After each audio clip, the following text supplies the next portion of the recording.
So we are going to talk about money and happiness. So welcome everyone. Oh, and before starting, by the way, we have a couple of questions, and I need to escape here, or we can let me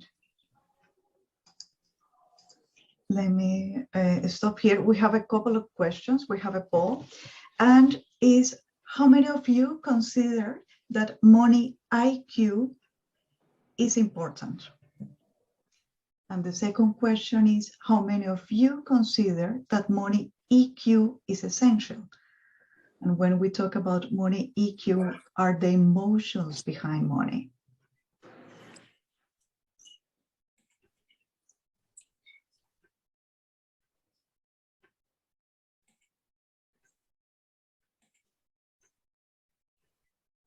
We're almost there, 15 people, 17. Okay, great. So we all know about money IQ, and it's about our knowledge regarding money. And some of you consider that money EQ is essential, the emotions that we have. Some of you don't consider that important, and some of you didn't hear about the money IQ, EQ. So I'm going to stop here, and I'm going back to the presentation that we have.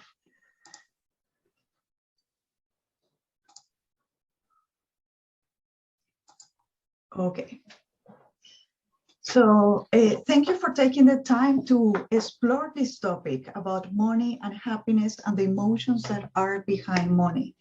And one of the things that I consider really important is, and Lena talked a little bit about that sometimes when we have the knowledge, we have the strategies, we know what to do, and still we don't do that, it is the time to go and check another level. And it's the time to check what is our mindset and what is the emotions that we have behind. I'm Margarita Lourido, success psychologist for international professionals, and I work with professionals in facilitating their maximum personal and professional development, and I promote compassionate and joyful success among professionals. And that means that for me it's really important that you can be authentic about the way how you get success, and that you really enjoy the path, your path of success. So what are we going to do today? Today we are going to talk about money, and as well the relationship with happiness. So we are going to define happiness, and we're going to explore the blocks that you can be having regarding money, and explore a new relationship with money. And one of the things that I say always in my workshops is that this is a gift for you. This is not about any subject. This is a workshop that support what you want in your life. So please enjoy, please participate, and make the questions that you want to make, and really go involved into the exercises that we're going to do today. And the question is, why are we talking about money today? And Lena explained a little bit about that. And it's every time that we want to make a practical change, every time that we need to make a change, we need to make that change at different levels. And how we do it in a practical way, we need to do it as well on an emotional level. And every time that we step into an obstacle, and how you were saying, when we crash into those glass walls, into those walls that we cannot see, it is the moment to see what is going on with our emotions. It is the moment to see what is going on with our beliefs, that we cannot go over that obstacle.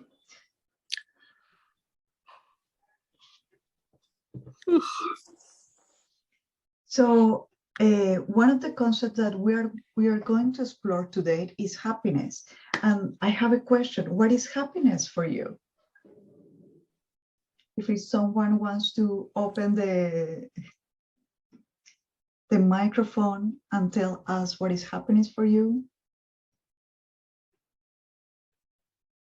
Yeah, for me, it's Beatrice. I combine happiness to kind of peace, you know, when it's peaceful. Doesn't need to be party. Yes. Yeah. Yes. I was going to say the same, Margarita. For me, happiness is peace of mind. Yes. Even though you may not be going through the best of times, or maybe you do, having peace of mind. It's what it means for me. And might is a time with family. Is another definition for happiness. Happiness, how you say it, I'm going here, is that sense of inner peace. And that is a state of emotional wealth. And that happens when we give a positive evaluation of the things that are happening. And how you say it, Mariusa, is sometimes our reality, the things outside can be chaotic or it can be really messy, and still we can have that inner peace. And that is the goal that we have. The goal that we have is to be able to feel well, even if outside things are not working in the best way possible. So happiness, it is different for everyone. We have Esmeralda that talk about happiness in the sense of balance. So happiness is different for everyone. So one of the things that happen with money is that money can give us a fake sense of happiness and can bring the fake sense of security. For instance, when money cannot bring security, but security is your relationship with the world, what is happening, and how you trust life. For instance, power. Money cannot bring power, but that power you can feel it inside, and that power is when you feel that you have the possibilities and the capabilities to make a change. Significance is about the sense that you have about your self-worth, and money cannot bring that. Freedom is about how you see the choices that you have to your disposition. And love, we know that love, money cannot buy love. So we see how happiness is more related to being instead of having. That this is when we talk about money and we talk about happiness, people tend to confuse these terms and think about, oh, my goals are about having, but in reality, your goals are about your experience and how you feel and being in an experience. So that's why it is crucial to make a distinction, how it feels. And we're going to talk a lot in this presentation about those distinctions and how it means to feel and to be in abundance, and how it feels to have. So here we have having can come from a sense of control, of fear, or sometimes when we want to have more, can come from a feeling of scarcity or restriction and limiting beliefs. And being, at the other side, it comes from freedom, from choices, from that sense of peace, trust, that sense of feeling abundance, of feeling connected. And here I have an example of having a relationship and being in a relationship.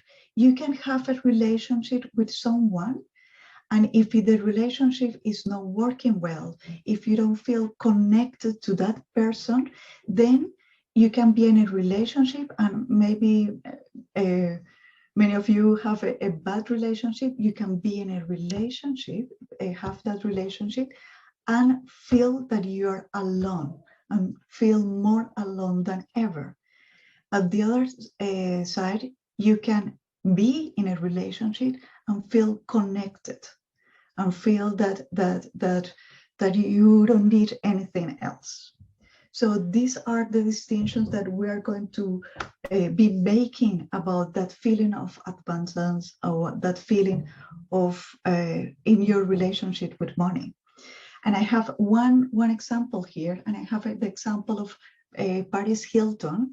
Then she was, in her documentary, she talks how they took everything from her when she was a teenager, and she developed this relationship with money that she said, I want to have money, I need to have money, and never is enough, because for her, the money was a sense of security.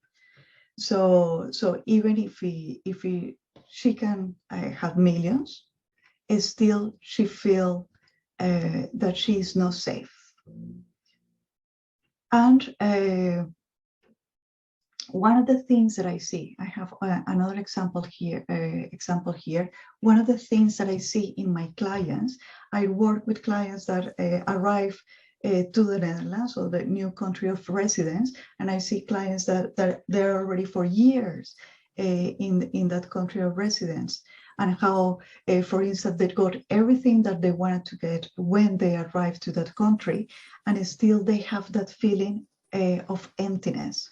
Why? Because they were worried about achieving, having, and they were not aligned with their own goals.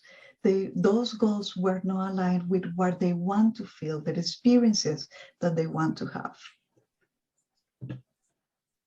So how you see, there are subtle differences between having and being. You can have resources, or you can be resourceful. You can have the power, or you can feel yourself empowered. You can have that material security, or you can have that feeling, you can feel supported no matter what. You can have money, or you can feel that abundance. This being said, I want for us to explore right now that relationship about money. And I can tell you how I started exploring my own relationship with money. And the way how I started exploring this relationship was through becoming an entrepreneur. Because at the moment that I needed to be an entrepreneur, I needed to set prices, to start negotiating, to start talking about money. And that was a new experience for me. And I needed to get comfortable with that. And I needed to explore the things that were happening there in the EQ with my knowledge, and as well in the EQ with my emotions. So this is one way how I start exploring this relationship with money. And the other way was through being married with the Dutch guy, because one of the things that I did with him at the beginning, we went for the weekend. This is my best tip. Every time that you need to talk about some matter that is a little bit not difficult, but a little bit sensitive, I take my husband for a weekend. So we went in a weekend to a place in nature, and we discussed for 2 days about money. We talk about the concept of money for him, being a Dutch man, and what is the concept of money for me, being a Colombian woman. What means for you being retired, what you see when you're going to be retired, how we can build something together. So in this way, how I was starting a new relationship with money. So the first thing that we're going to do before exploring your own your own concept about money and your own blogs about money, I want to talk about the rules of mind. And here, for instance, if we in our minds, they have one job, and the job that they have is protect us. Your mind is loyal to you. That means that your mind is going to always do what things that is good for you. So it's going to take you out of pain, and it's going to move you to pleasure. So when you have an inner conflict, and I'm going to put something really simple. For instance, in Asia, the biggest money block that exists is that people say, I want to be a good person. And there is this cultural of collective thoughts. Maybe people with money didn't get it in the best way, or were doing something illegal, or maybe this person that have a lot of money is not a nice person. So the biggest block is I want to be a good person, and maybe money, of the love of money, is the root of all evil, how they say it. So you cannot be those both things at the same time. So when you have a conflict in your beliefs, in your mind, they cancel each other.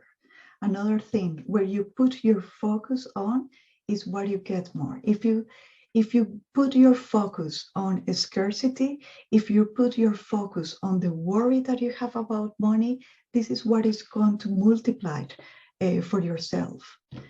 And mind learns from repetition. This being said, we are going to start to explore the blogs about money. Do you have any questions until this moment?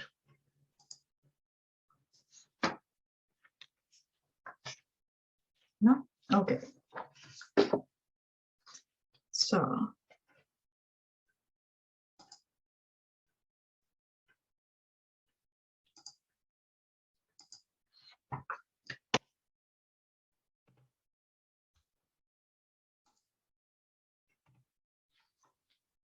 one of the things that is that is really important to know about money blogs is that there are many factors that can affect that relationship that we have with money.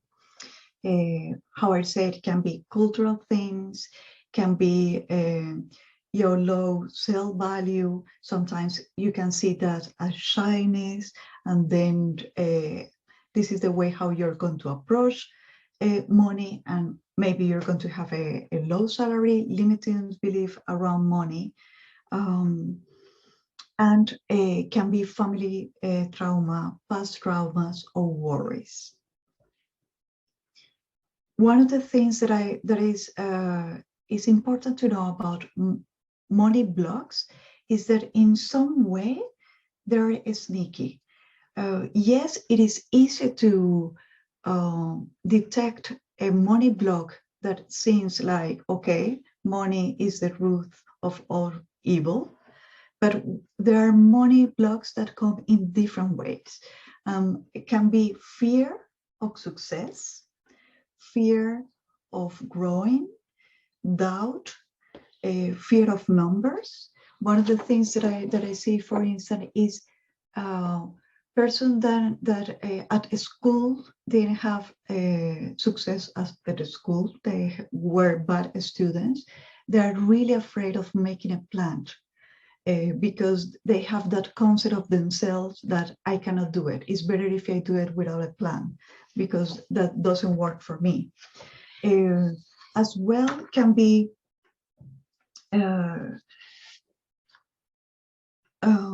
fear of the vision that you can have for the future.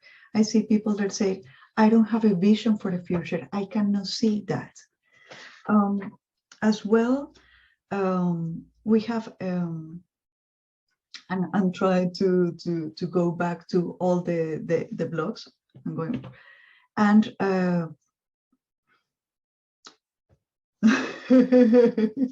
now I'm having my own blog, checking the other blogs.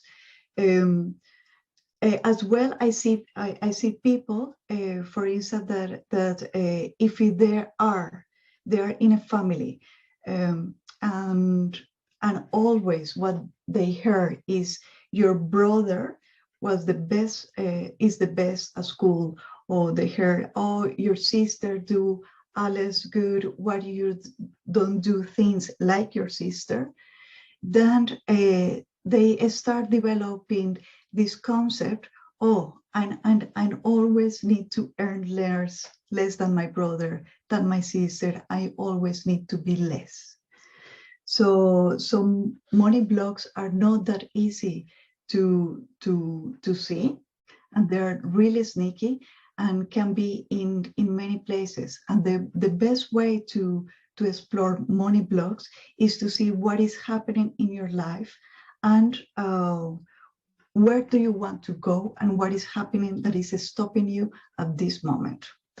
And here I have a money block, and it's my own money block, and it's about my own history and my own cultural history, to say in that way.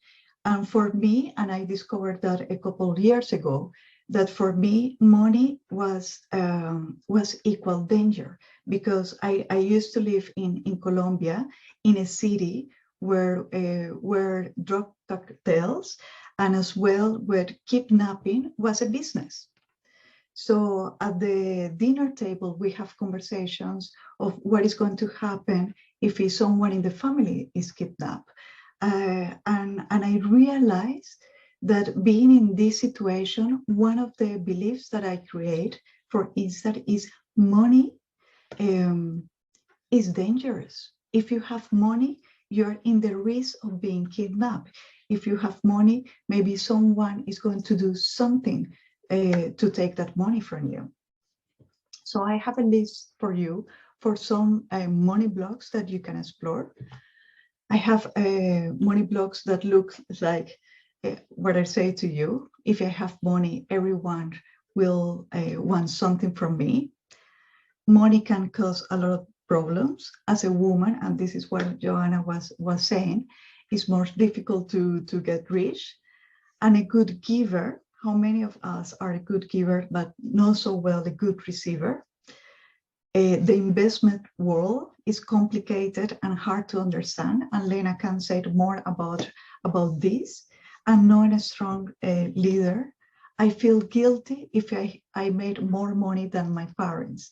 And this, I heard this, for instance, from a Dutch entrepreneur, and it was really bizarre to see a really big Dutch entrepreneur that was being really open, sensitive, and vulnerable, and said, I know that I have problems in my company, and these problems are caused because I feel guilty about making more money than where my parents have in their own lives.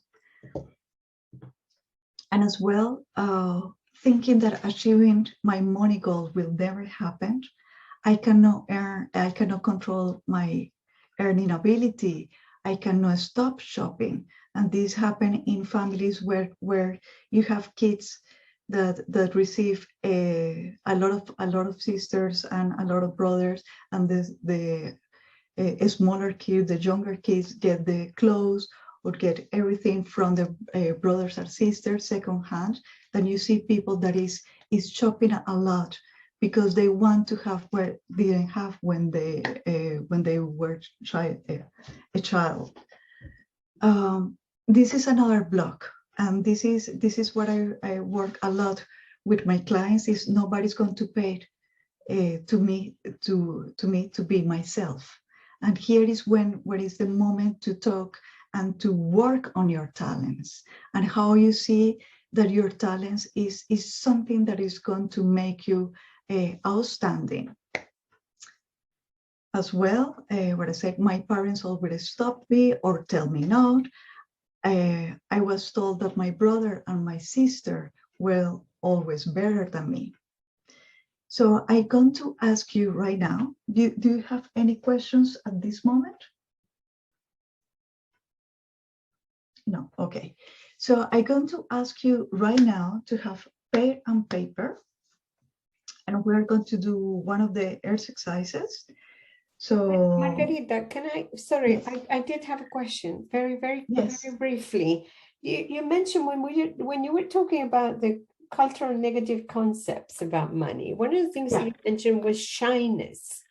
And I was wondering if this has got something to do with, we don't get ourselves out there to, to ask for what we want. What do you mean by shyness in this context?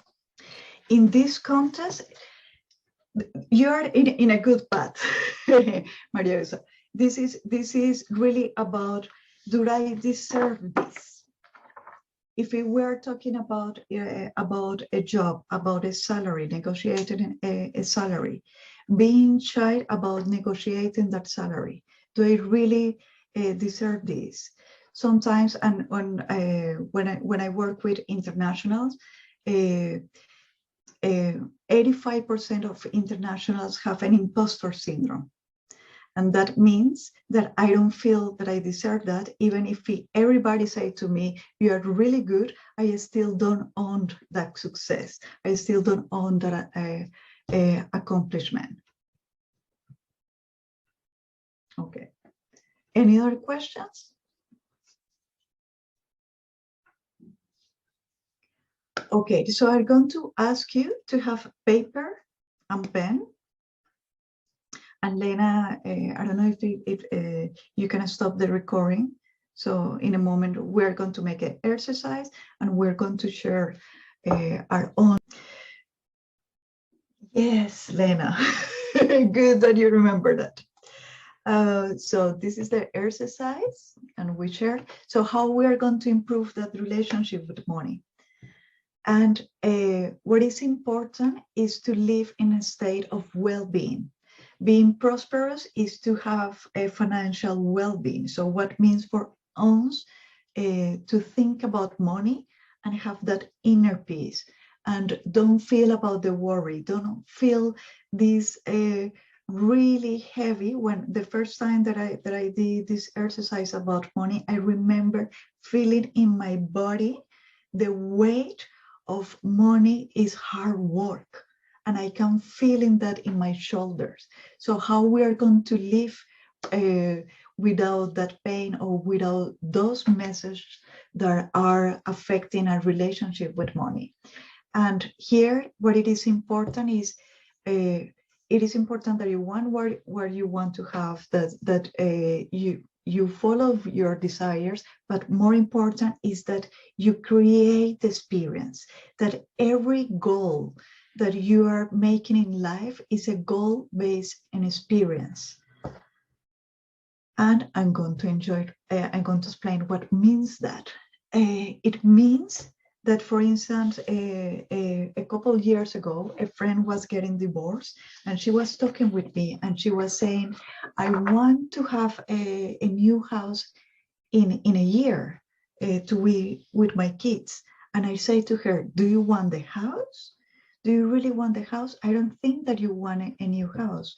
What I think is that you want to feel that feeling of being at peace at home without having the experience of needing to deal with your ex-husband. And she said, yes, that is what I want. I don't want a new house. I want the peace of feeling at home. So what I say to you is, every time that you think about your abundance, every time that you think about money, think about those positive experiences that you want to have. If how Juliana said, money is freedom. What is freedom for you? How you feel that freedom every day at home, every day in your work, for instance. So the next exercise, and this is going to be for you at home, is to define what is wealth for you. Juliana said, money for me is freedom. So define what is wealth for you. And wealth for you can be having the options for my family, having the possibility to create the experience that I want my kids to remember, what it means wealth for you. So write down the intentions behind that goal. And I have here, for instance, goal abundance, and then is freedom choices, or is sharing with your family or sharing with somebody else without worries, of contribute from my passion of what I want without thinking about money. What is abundance for you? Once you write the intentions, I want you to think about the higher emotions. Then higher emotions are those positive emotions that are surrounding that goal. For instance, joy. When I feel in abundance, I feel joy. I feel that freedom. I feel gratitude. I feel that I can share with everybody. Really go into those feelings and create your feelings to date in your life. Mariusa was talking about the energy around money, the energy around abundance. This is the energy, this is the resonance that you're looking. How do you feel when you feel abundance? What is the joy that you feel? So I have some tips for you now that you're going to do that at home. And this is Ken Honda's definition of wealth. He's a Zen millionaire, and he is the author of Happy Money. And after working with money for many years, and after working with the meaning of money, he said the real wealth is loving who you are, enjoy where you are, enjoying what you have, and really build that healthy relationship with money. So how we're going to do that? Here I have a couple of tips, and is practicing appreciation and gratitude.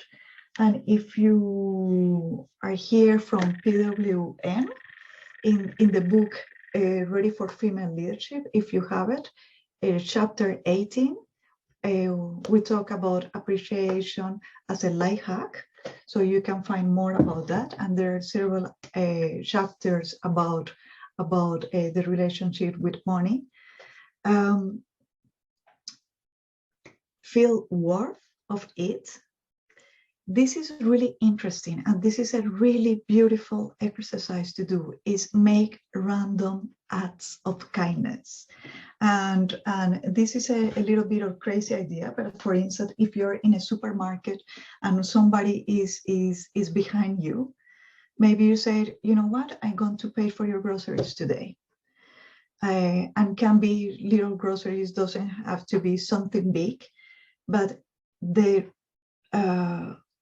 energy that you create in that moment of surprise, in that situation that you create when someone is receiving something without no reason, in a stranger, you will feel inside that gratitude, you will feel inside that abundance. I say always with the change that we want to see. And always I say practice lofty questions. When we want to find a solution of something, questions is a way to find solutions, but sometimes we make the wrong questions. For instance, if you are in a bad relationship and you have a breakup, and then you ask why this man left me, then you will find all the reasons why that relationship was wrong, and that won't make you feel good. But what about if you ask about what is the significance, what is the meaning of this breakup, how this breakup is going to help me in the future, and then you will find another answer that is going to support you. So what about if you ask yourself, why I feel so happy, why I have more than what I want, why everyone that is around me is have a great attitude. So make these questions and you will find those answers. Why I can create such a good product that made me have amazing clients. Make yourself those questions and you will find those answers. Help each other help somebody else is one of the most is one of those moments where you feel as well that you are supported in the same way how you support somebody else, and feel good about creating and managing and growing your money. Do you have any questions? I know that we're 4 minutes. I don't see hands. Okay. We're going to send you, if you want, you can do this evaluation right now. Is the evaluation of the workshop. I really appreciate to hear about you and to hear how you find this workshop.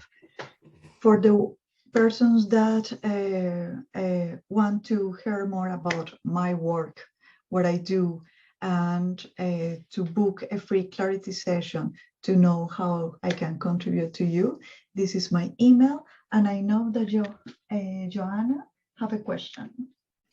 Yes, and I do too. Yeah, thank you, Okay. Margarita. I have a very quick question. It's because you were giving tips and you explained that feeling worthy of it, it is a very important tip, but could you give examples? Because I think part of the blocks of many people is don't feeling worthy or don't deserve to have money. And maybe if you can give us examples how it can be translated into the daily practice. Thank you. Okay, great. This is one of the things that is really important, is that confidence and success, this is like you develop this in the same way that you develop a muscle. So the first thing that you need to do is to be able to start doing small actions. They're going to give you that confidence, that they're going to say to you, I'm worth it. And can be small successes in your daily life, and start to accumulate those successes. And not only that, be aware of what is an achievement for you. And sometimes we don't see that. We don't see those achievements. Sometimes we say, oh, this is not an achievement good enough to be able to be happy. You need to be happy for small things. You need to be happy for those small things. One of the things that for instance, when you are talking about salary negotiation and how to go in a confident way to your salary negotiation, one of the tips is put that number in your house. Be familiar with that number, for instance, and start feeling and start repeating to yourself, this is what I deserve to earn. But really feeling that in the same way how you can feel abundance. And I say to you, make this small random acts of kindness. In the same way, what I will say to you is really believe that. And if you cannot figure out how abundance feels, or how I feel that I deserve something, go to your child time. Because when you're a child, when you're still not programmed, when you are feeling that you deserve it all, and you go to the candy shop and you want all, or you want to the toy shop and you want it all, and you feel that you deserve to have it all, go to that feeling. Mariusa, yeah. Yes, I know we're coming to the end, but I'm really burning to ask the question. I get the sense that our limiting beliefs around money are in our subconscious mind. I've read a lot about, how the subconscious mind, it's, storing all these things that probably we didn't want, but they're there. So, and the work has to be very profound. And, I don't know if long term, but certainly medium term is work in progress. We keep working on this. So I'm curious to know, how do you work with your clients in this area? Because one thing is that we say to ourselves, okay, yes, I'm going to think differently and I'm going to do this and I'm going to do that. But when you're not aware that it's something deeper inside you, so how do you do this work? Yes, one of the things that I do with my clients, I work on a mental level, and the mental level is more or less what we're doing today, and asking you things. As well, we work at a behavioral level, because we need to make changes and to start taking action. Once you start taking action, you say, oh, this work. What I say to you right now, the small success is about, oh, this work, and I see how it worked, and I see how I can do it that differently. What you are talking about, when something is deeper and when an emotion is inside and we don't know how to access that emotion, what I do, I practice in meditation / hypnosis. So at that level, I don't know what is going to come out. The client doesn't know what is going to come out, but that block is coming out. And at that level, we make a healing. We heal that situation, that trauma that start causing that block. Okay. And as well, and Estefania worked with me, and she said, I want to work with that on a more spiritual level, and more in my relationship with the world. And then we work it in that way. So what I do with my clients at work, with them at the level that they are ready to work with. Yeah. Okay. Thank you. You're welcome. Do we have another question? Okay. So thank you very much for attending, Lena. Do you have another question, comments?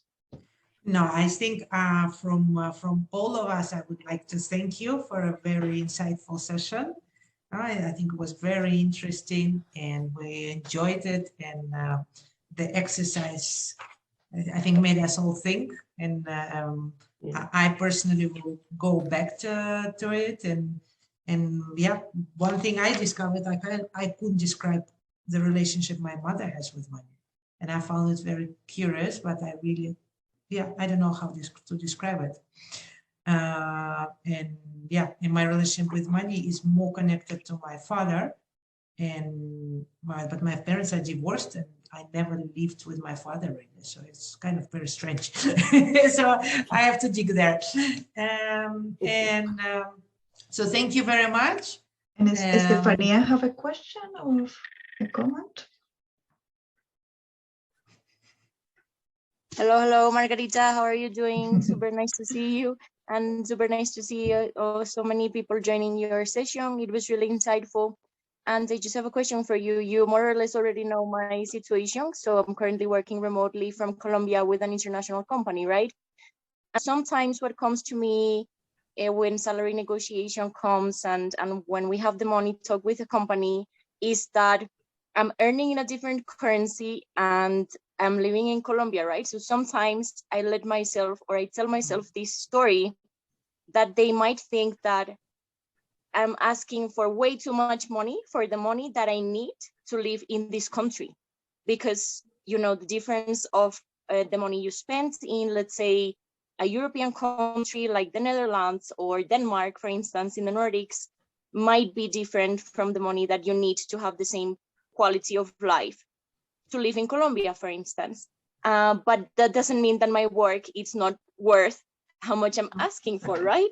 But this is the kind of question that I have for you right now, like how to work with these thoughts that perhaps the people who are paying to me are not going to pay as much as my work is valued compared to salaries in the country where the company is based, just because I'm based in a different country.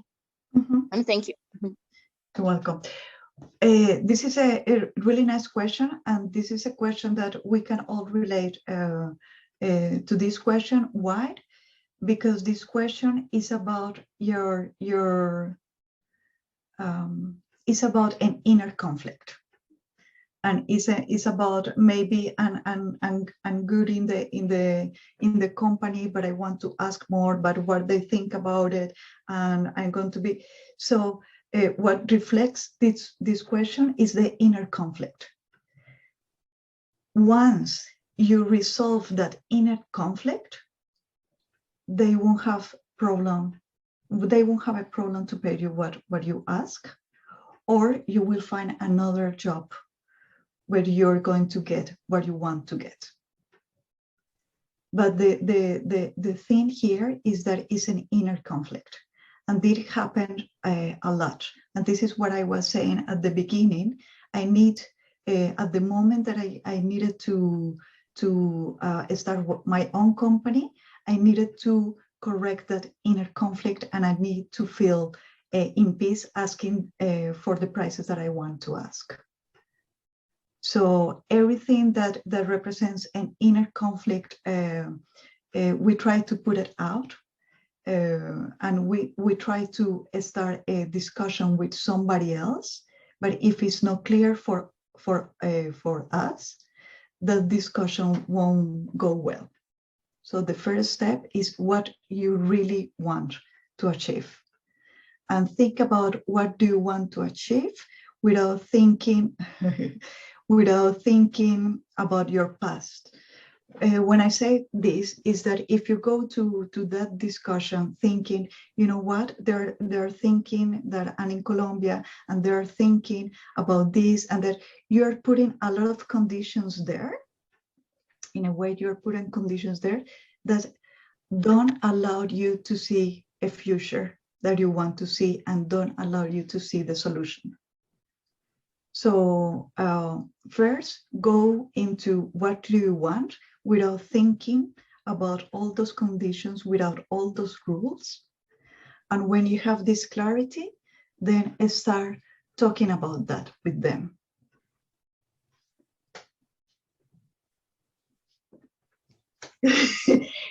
Ladies, it's getting late. If someone needs to go, and I can answer your question, Liana, without a problem. But if someone needs to go, yes, I need to go, Margarita. I wanted to thank you so much for this, and also Lena. Thank you so much for inviting me, and I see you hopefully soon.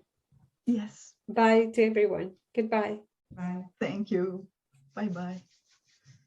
I think it's not as much as a question, but more like a remark, because with something that you said, and also something that Stefania mentioned right now, is something that is not directly connected with money per se, but I think it works here, because recently I have been working on a project, and then I had a lot of like beliefs about how people perceive me, and they were ex ante, you know, like before these people will come to me and say those things to me, and I was like, yeah, but maybe they're gonna say this, and then maybe I am in this group, but then I cannot work with this other group, and I just start filling myself with a lot of things.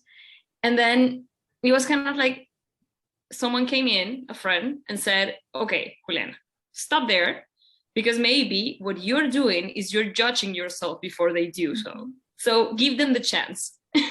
So it's kind of like what you said about being a child and then saying, well, I deserve this, and this is what I want, without remorses of anything or any judgment before that, kind of like might be a way to anchor this idea that you kind of like go and think for yourself, what is this, like the value that my work or my weekly work cost, then write that value down, and then give them the chance to judge you from their point of view before doing it yourself, because I think it's also cultural. So some like impediment of if I am good, I should be quiet and not charge a lot and work hard.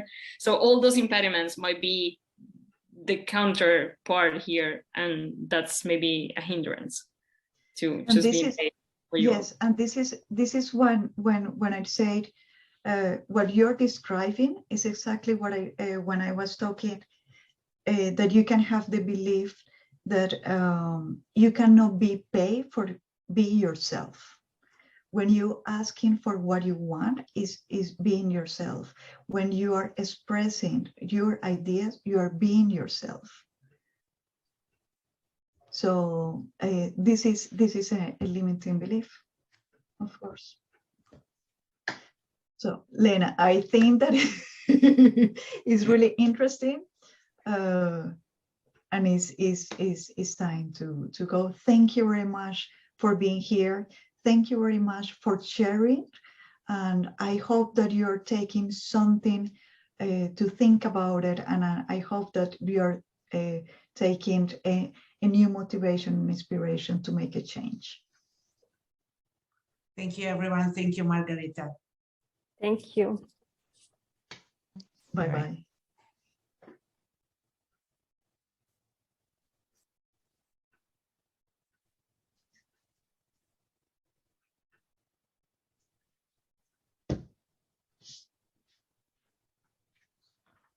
Hello.